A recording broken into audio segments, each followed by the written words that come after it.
Bonjour tout le monde, c'est Morgue. Enchantée. Aujourd'hui, nous nous retrouvons pour la vidéo achat, mais également la vidéo lecture manga du mois de juillet, mais aussi du début août. C'est parti?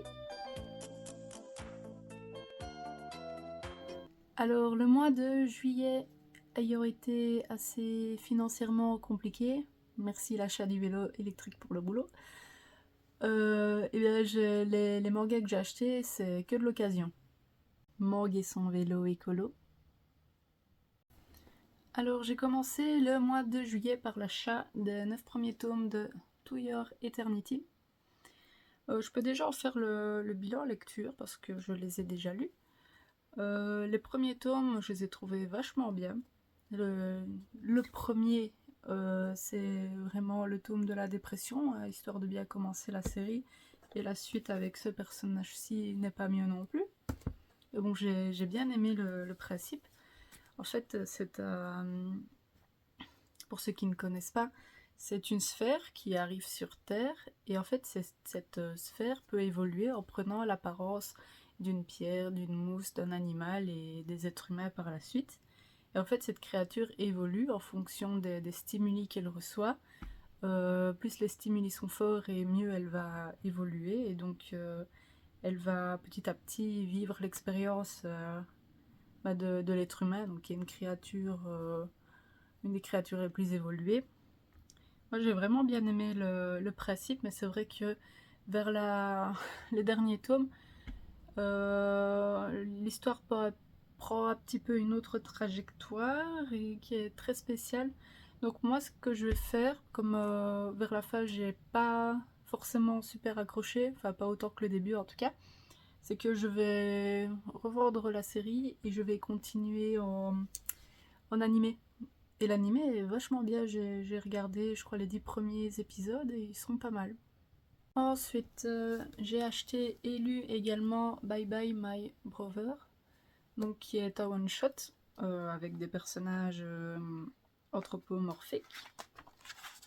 Voilà, par exemple. Euh, Vraiment, en gros résumé, comme ce n'est qu'un one-shot, bah en fait c'est un personnage, un ancien champion de boxe, et son ancienne équipe essaye de le remettre dans le domaine de la boxe qu'il a quitté, pour une raison particulière aussi notamment. Et on va suivre un peu son passé, il y a plein de choses qui vont se mettre en lien et c'est très touchant.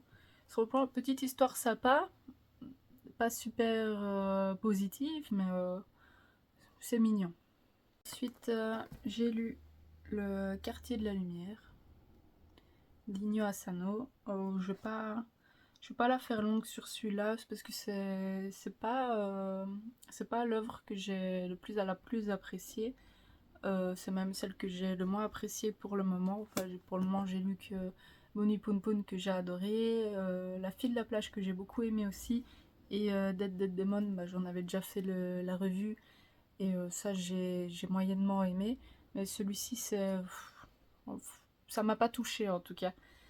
Et en gros, du gros de l'histoire, bah, ça se passe dans un quartier qui s'appelle le quartier de la Lumière et on va suivre plusieurs habitants de ce quartier-ci. Et les sujets à chaque fois seront du style de l'auteur, c'est-à-dire très torturé. Notamment un petit enfant, bah, pour gagner un peu des sous, il va aider les gens à mettre fin à leur jour. Voilà. C'est pas le livre d'Asano que je conseillerais, mais bon, intéressant si on aime bien l'auteur et qu'on veut en apprendre plus sur toutes ses œuvres. Ensuite, j'ai lu Litchi Ikari Club, donc qui est très spécial aussi. Je crois que c'est dans son style. Bah, du coup, je suppose que c'est de l'eroguro, donc érotique grotesque.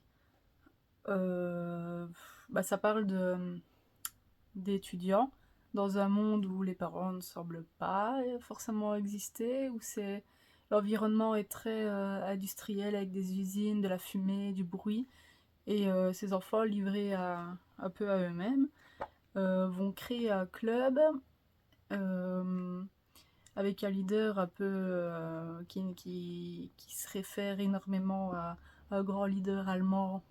Hmm. Et, euh, et leur but, en gros, c'est, sans vouloir trop spoiler, c'est d'attraper des filles. D'attraper des filles dans un but précis. Et il y a des scènes assez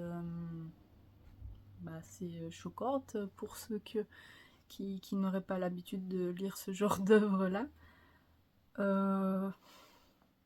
J'ai bien aimé. Il y a un côté assez théâtral dans les histoires, enfin au niveau des expressions des dessins. J'ai oublié de le dire, c'est de qui encore? D'Uzumaru Furuya, il me semble que c'est celui qui a fait La déchéance d'un homme. Donc voilà par exemple, dans les dessins. Il n'y a pas énormément de scènes dégoûtantes, mais toute l'œuvre est très très sombre en soi. Mais l'histoire, elle est super originale. Il y a un dénouement assez inattendu.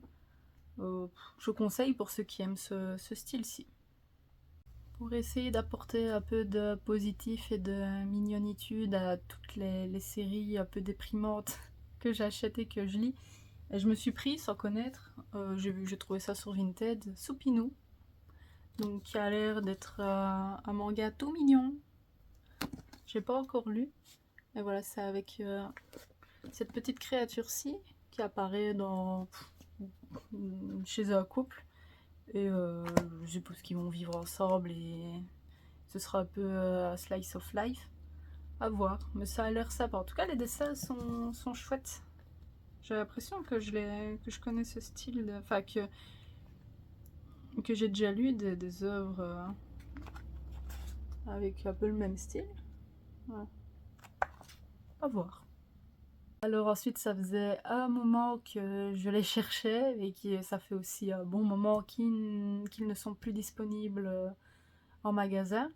C'était les Ghost and Lady, du même auteur que les Karakuri Circus, donc Kazuhiro Fujita.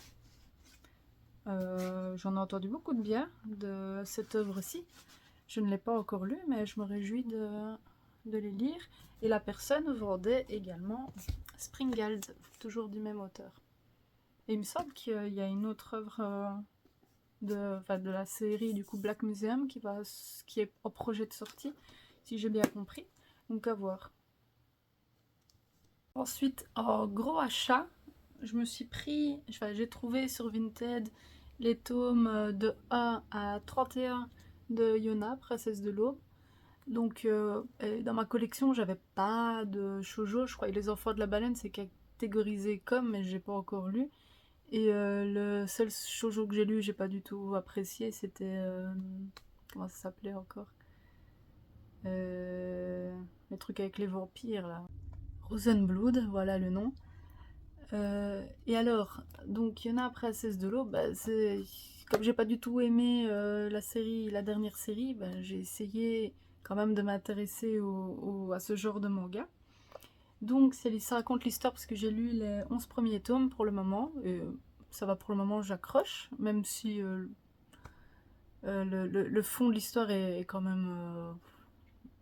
ça fait très shoujo, quoi. J'aime pas définir...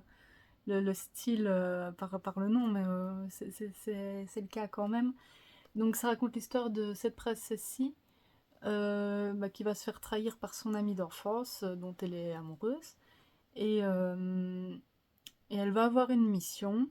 Elle va devoir rencontrer 4 dragons, donc c'est 4 hommes qui ont chacun un pouvoir spécifique. Et tout au long de, de sa quête, elle va rencontrer d'autres hommes qui vont l'aider dans sa quête. C'est tout le temps des hommes. Enfin, en tout cas, pour le moment, j'ai pas vu une autre femme qu'elle dans l'histoire.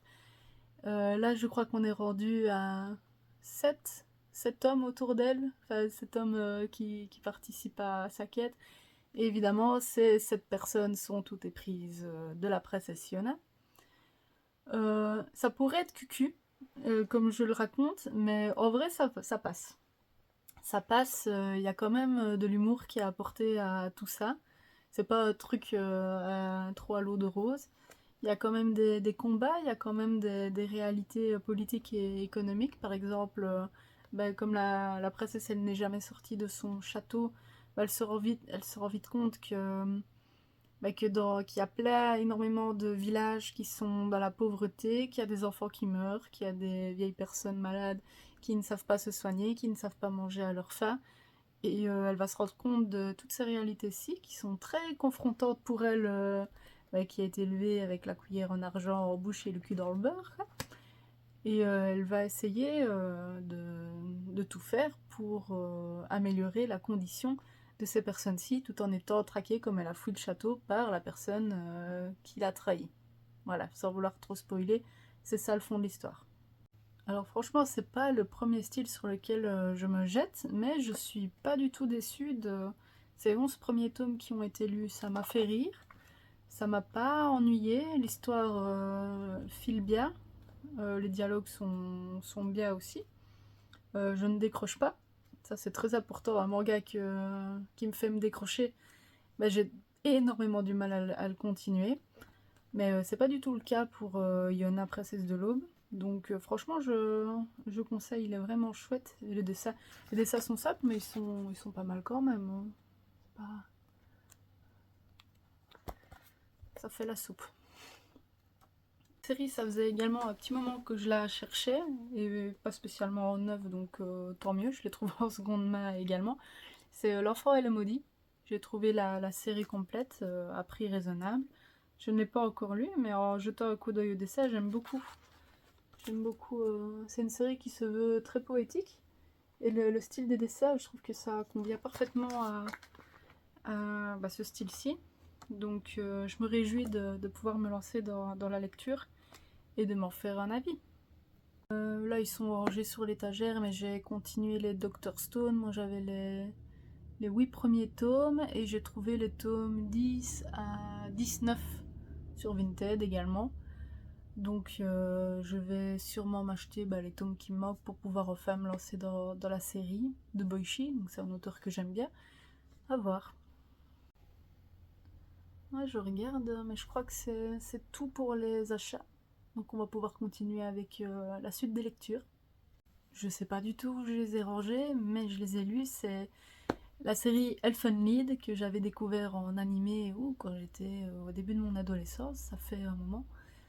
Je suis contente d'être tombée sur le manga et d'avoir lu enfin la série parce que la fin de l'anime est différente de la fin du manga. Moi j'ai beaucoup aimé la série, elle se lit très rapidement, on accroche bien à toute l'histoire. Les dessins sont simples mais ils sont efficaces quand même. Euh, donc le scénario est bien, est bien. Il n'est pas extravagant non plus, mais ça fait le taf. Mais voilà, Elfenlied, les tomes arrivent scellés dans du plastique. Et on comprend pourquoi. C'est parce que dedans, il y a des scènes assez limites. Et je pense... quel tome? Il y a un tome où c'était abusé au niveau des scènes. Soit c'est le tome 5, bon, comme c'est des doubles tomes, c'est 1, 2, 3, 4, c'est dans le troisième tome, ou soit c'est un autre, je sais plus, mais en tout cas c'est un moment dans l'histoire, il y a quand même des histoires d'abus sur mineurs.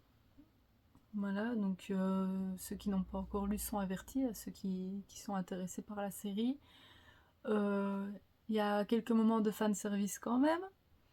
Il y a des moments pelotage de néné. Des moments, il y a un personnage, je comprends pas pourquoi elle existe. C'est un personnage secondaire qu'on voit quand même souvent, mais les moments où on la voit, elle sert à rien. C'est dès que n'importe qui l'effleure, elle est en extase, elle mouille sa culotte, quoi, pour faire très brute. Ah oui, donc je parle des points négatifs, mais je parle pas du résumé du livre. Donc Elfenlied, ça parle de quoi? Pour ceux qui connaissent pas, c'est donc chez l'être humain, il y a eu une évolution génétique dans une portion très infime de la population. Et ces personnes-là, donc qui évoluaient génétiquement, ont des cornes sur la tête et on les appelle les diclonus. Et ces personnes ont des bras supplémentaires, des bras invisibles mais qui peuvent traverser physiquement quelqu'un et endommager un corps ou du matériel. Et donc ces personnes-ci, elles sont sujettes très très fort d'une envie de pas de folie meurtrière, mais en gros, dans leur cerveau, génétiquement, elles ont quelque chose qui font qu'elles doivent réduire à néant les humains classiques pour que la nouvelle espèce euh, puisse dominer le monde.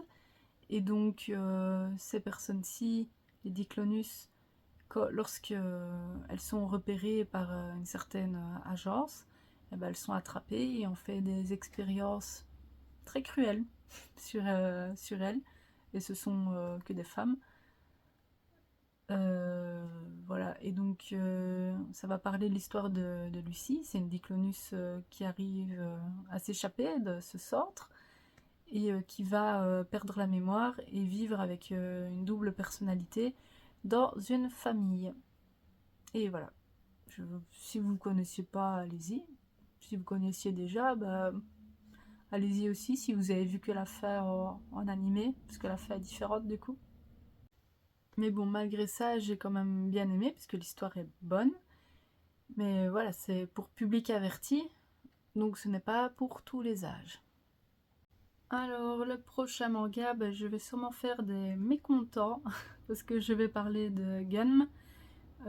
Donc dans la dernière vidéo, j'avais dit que j'avais reçu les Gunm Last Order, et donc bah, qu'il fallait les Gunm pour que je puisse commencer la série, comme les Last Order c'était la suite. Je les ai trouvés, je les ai lus, mais je suis très mitigée sur la lecture. Je vais commencer par les points positifs, hein, autant parler de ce que j'ai bien aimé. Les dessins. Le style de dessin de l'auteur est juste incroyable. Il fait des dessins de fou. Il y a des plans, parfois, je reste un bon moment à les admirer parce que c'est tellement bien fait. J'adore tellement les cours, même le faciès des personnages, c'est pas réaliste. Parfois, il y a des gros nez, des longues oreilles, des grands yeux. Voilà. Et ça, j'adore. Enfin, on les reconnaît très facilement, ces personnages-ci, et ils ont ce quelque chose d'attachant vraiment. Et voilà, donc ça c'est un point positif, c'est le dessin. Le dessin, j'ai rien à dire, il est parfait. Ensuite, l'ambiance, donc les dessins plus les détails, tout ce qui est détails et tout ça, et tout ça fait que l'ambiance, on la reconnaît très très bien. Donc Gun, c'est dans un univers qui est très dystopique. Donc bah, les gens, il y en a la plupart, ils sont transformés, ils ont des bras mécaniques, ils peuvent se changer un œil en un œil un peu cyborg là. Mais dans cet univers-ci, c'est un univers en fait qui est pitoyable et sans pitié. Donc on peut crever en allant chercher un pain par exemple. C'est très, comment dire, on ressent que chaque jour c'est de la survie pour chaque personne de la population du bas en tout cas. Donc on comprendra vite dans ce genre d'univers que perdre la vie c'est anodin, c'est complètement banal parce que ça arrive tous les jours. Et on le voit quand quelqu'un perd la vie, il part comme un pied dans le vent parfois. Donc oui, c'est un univers où on n'a pas envie d'y vivre forcément. Et comme moi je suis fan de dystopie, bah là pour le coup, nickel. Un autre point positif, qu'est-ce que j'avais noté moi? Bah, les scènes de combat. Les scènes de combat, je les trouve très réussies. On arrive à suivre ce qu'il se passe. On voit les positions de combat de Gali et elle a un charisme de fou, ce personnage-ci, encore une fois, par le dessin de l'auteur. Et les scènes de combat sont extra. Donc ça, là-dessus, j'ai rien à redire. Mais alors, Mais alors, ce qui m'a vraiment fait décrocher de l'histoire, c'est les personnages. En fait, j'ai l'impression qu'il y a trop de personnages, déjà ça, et que ces personnages, on a l'impression qu'ils vont faire partie intégrante de l'histoire, qu'on va les suivre pendant un moment. En fait, on n'a même pas le temps de les découvrir, qu'on passe déjà à d'autres personnages, donc la personnalité n'est pas développée et on n'a pas le temps de s'accrocher. Moi, je me souviens, le premier amoureux de Galif, c'est celui qu'on voit aussi dans le film, comment ça s'appelle, Alita. J'ai... Ok, il y a quelque chose qui s'est créé, mais on n'a pas le temps de s'y attacher au moment où on est censé être un peu triste pour lui. Et ça arrive, j'ai l'impression, très souvent dans la série. Puis voilà, là, il y a rien à faire. J'ai décroché plusieurs fois de ma lecture. Et que parfois, ben, je me rendais compte que je lisais sans être concentrée. Et donc, je ne savais même plus ce que je venais de lire à l'instant. C'est qu'il y a des moments qui sont très décousus. On passe vraiment parfois du coq à l'âne. Parfois, boum, il y a un méchant qui vient, il y a une grosse baston et tout ça, et ça se calme. Et puis reboum, il y aura un méchant qui revient et grosse baston, et on comprend plus ce qui se passe. Et, euh, et moi, quand je comprends plus ce qui se passe, bah, ça me fait me décrocher très rapidement et ça me décourage de lire, de continuer à lire. Je sais qu'il y en a qui aiment bien ce style de narration-ci, mais moi, je n'ai pas accroché, en fait, et c'est ça qui m'a sorti de la série. Mais bon, malgré ça, j'ai quand même lu jusqu'à la fin, et même bah, voilà, dans les derniers tomes, encore une fois, tout ne s'articule pas correctement. Moi, j'ai besoin que ça s'articule bien. Et du coup, je trouvais, bah, c'est un avis personnel, hein, je sais qu'il y en a qui adorent cette série et je peux comprendre pourquoi. Mais moi, comme ça s'articule pas bien, bah, il n'y a pas de cohérence. Et c'est cette cohérence qui fait que bah, j'ai décroché plein de fois. Et, euh, et j'ai même en essayant de relire, j'ai eu du mal à comprendre et à accrocher. Donc c'est que c'était pas une lecture pour moi. Tant pis, ça arrive. C'est même sur des œuvres qui sont appréciées par la plupart des personnes. Et malgré ça, pour montrer ma bonne foi quand même, j'ai commencé à lire. Je crois que je suis arrivée aux 3 premiers tomes de Gun Last Order. Les dessins de nouveau, ils sont excellents. Et j'adore, franchement. Ça, j'ai toujours rien à dire dessus. Mais c'est exactement la même chose que dans la première partie de la série, et en moins bien en plus de ça. Donc bah là, j'ai abandonné. J'avais pas continué, voilà. Et ensuite, j'ai été quand même me renseigner sur bah, la suite de la série, ce qui se passait.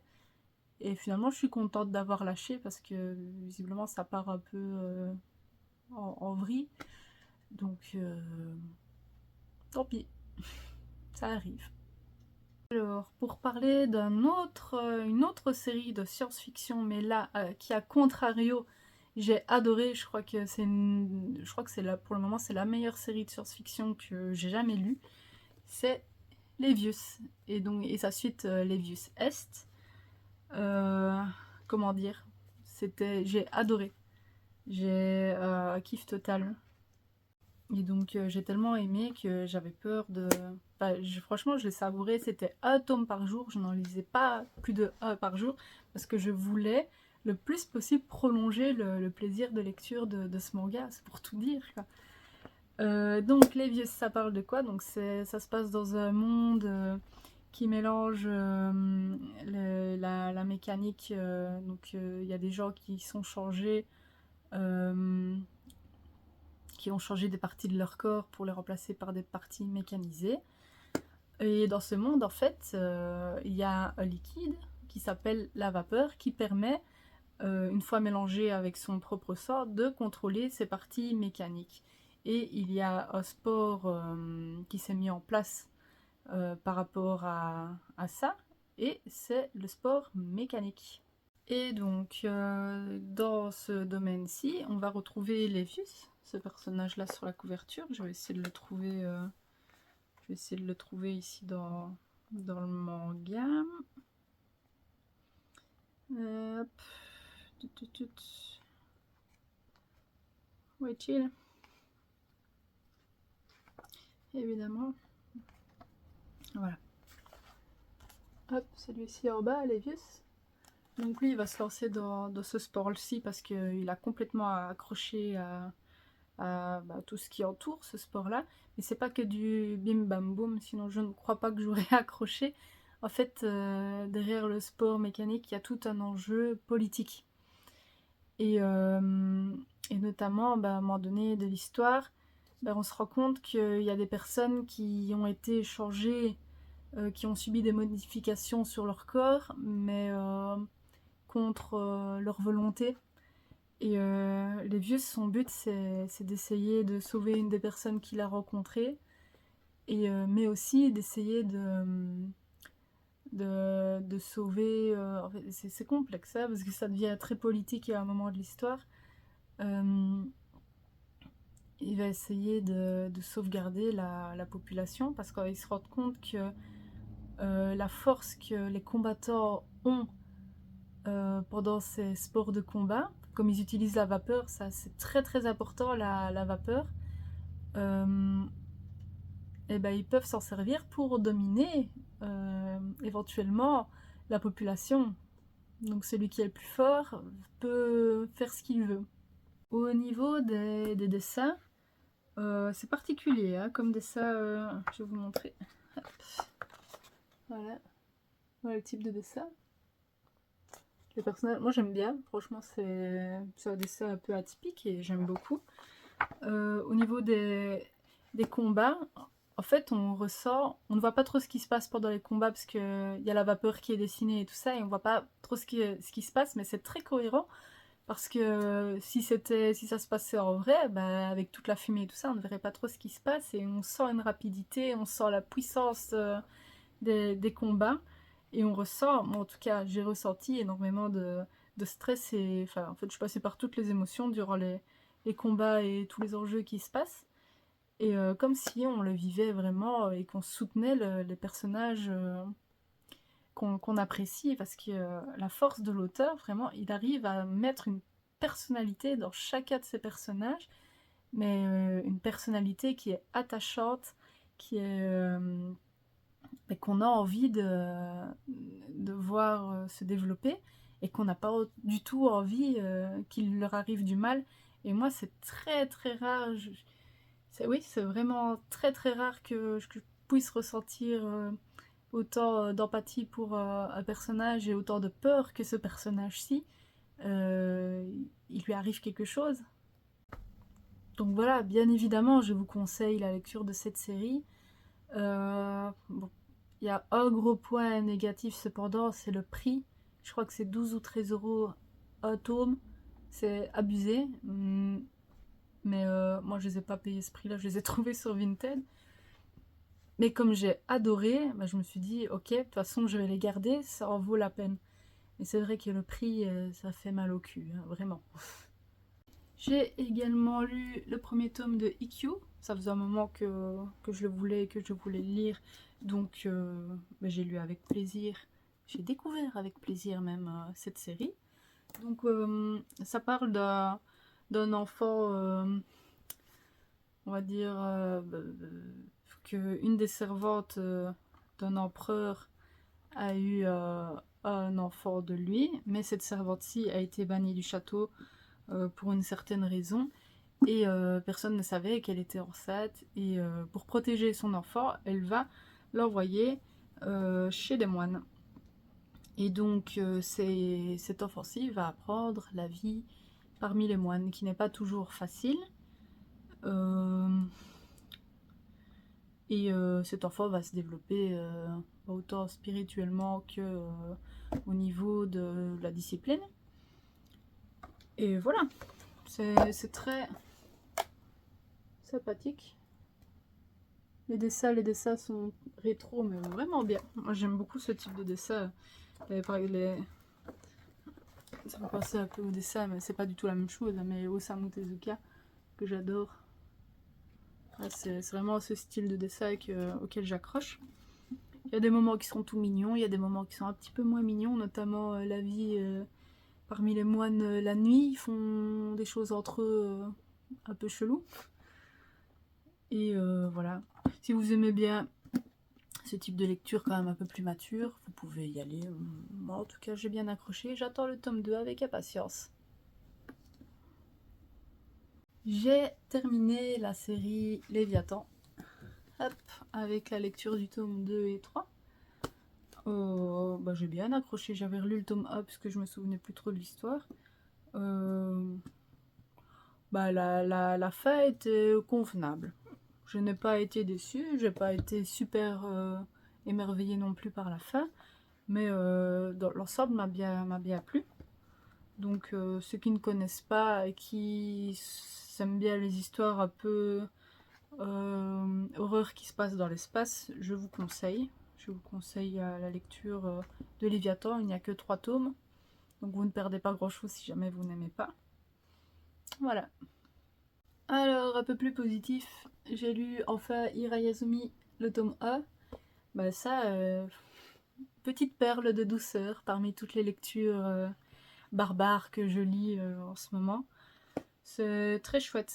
J'avais pas encore de livre dans ce style-ci. Bon, après, il y a Escala Yokohama, mais c'est un univers encore particulier. Mais là, vraiment, un truc très sans science-fiction ou quoi que ce soit, ça, je n'avais pas encore. Et je suis pas mécontente. Je crois que je vais me prendre les tomes qui suivent parce que ça m'a fait du bien de lire des choses un peu plus douces quand même. Alors, pour la deuxième œuvre d'Osamu Tezuka que j'ai lue, c'est Ayako. Je ne vais pas le prendre parce qu'il est tout en bas et il pèse son poids. Donc Ayako, c'est un gros bouquin quand même, mais que j'ai lu en 2 jours tellement j'ai accroché à l'histoire. Donc ça parle d'une famille assez haute placée dans la société, mais qui ont malgré ça plusieurs travers, notamment quelques petites relations euh, incestueuse, on va dire ça comme ça. Bon, Ayako, c'est la fille du grand-père et de la femme de son fils. Vous arrivez à suivre? Il y a un problème, ah oui. Et donc, ce gros secret-là va finir par doucement s'ébruiter. Et donc, pour cacher ça, Ayako va être isolée pour le reste, jusqu'à son âge adulte, en fait, dans une pièce, toute seule.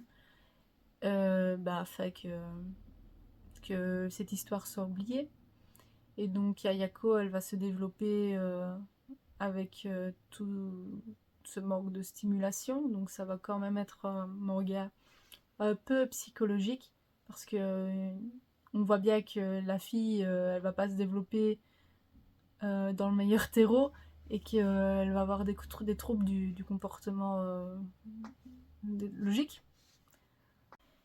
Les retards de développement sont soit abordés, c'est ça qui est chouette, mais ce sera de manière très légère quand même, on va pas la voir complètement à l'ouest.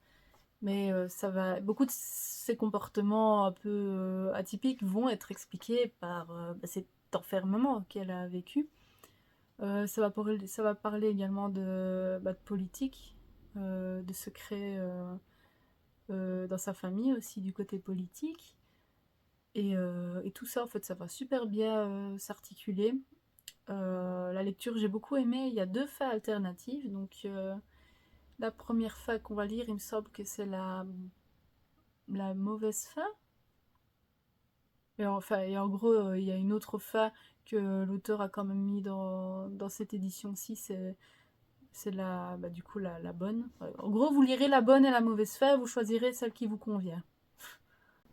Voilà, donc si vous aimez bien le style d'Osamu Tezuka et que vous n'avez pas encore lu Ayako, je vous le conseille très fortement. C'est une lecture en tout cas que moi j'ai vraiment beaucoup appréciée et qui me donne envie de découvrir encore plus d'œuvres de cet auteur-ci. Alors pour faire rapide, j'ai lu aussi les Alice in Borderland que je n'ai déjà plus parce que je les ai revendus. Je vais juste vous expliquer pourquoi. La série est très bonne. Mais ayant vu la série sur Netflix, bah, j'ai trouvé la série sur Netflix mieux réussie parce qu'elle prend peut-être plus de temps de développer les personnages et tout ça. Tandis que dans le manga, je trouve que tous les événements s'enchaînent très rapidement. C'est bien fait, mais je trouve que ça expédie très fort la série. Et la fin, enfin, je vais pas spoiler la fin, et ça renforce moins le côté très fort de la fin qui est assez inattendu de cette série-ci. Également dans la série, dans l'adaptation Netflix, de l'eau.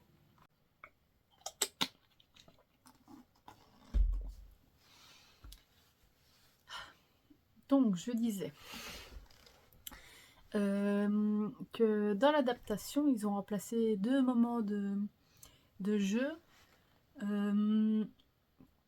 parce que je suis d'accord avec ce choix-ci.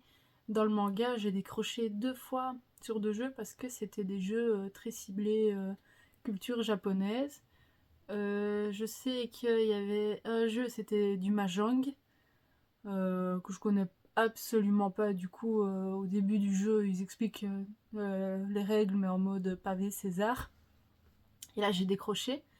Et il y a eu un autre jeu également où j'ai complètement décroché parce que même en ayant lu les règles, j'arrivais pas à être dans le jeu et avoir peur pour les personnages parce que j'arrivais pas à comprendre tout à fait tout ce qui se passait au niveau des règles du jeu.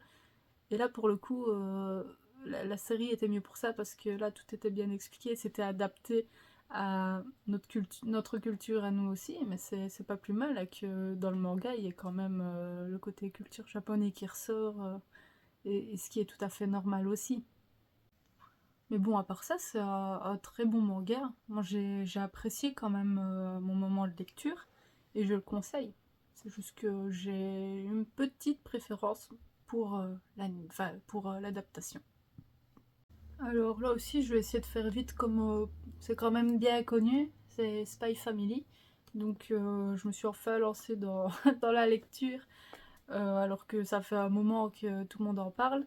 Je crois que j'ai lu les quatre premiers tomes, il me semble. Et pour le moment, ça va, c'est sympa. Il y a des moments, beaucoup de moments de quiproquo, ils aiment bien jouer avec ça. Euh, c'est c'est rigolo, il y a des moments chouettes, il y a des moments beaucoup plus violents, mais tout quand même avec une certaine forme de légèreté. Enfin, on voit quand même qu'il y a un public qui est ciblé. Euh, je vais continuer et voir si j'accroche assez que pour me prendre la suite. Je crois que c'est la dernière série que j'ai lue, mais c'est pas la moindre, puisque on va parler d'Ascension, dont on a énormément parlé il y a quelques mois.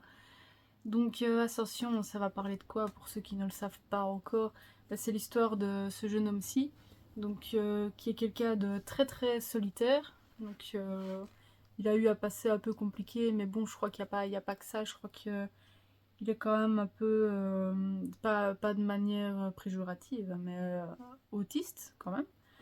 Et il a beaucoup de mal à accepter la présence des autres, il est beaucoup dans sa bulle.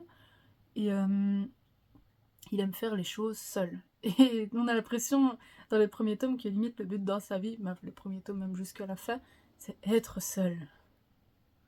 Être seul. Seul. Seul. Seul. Seul.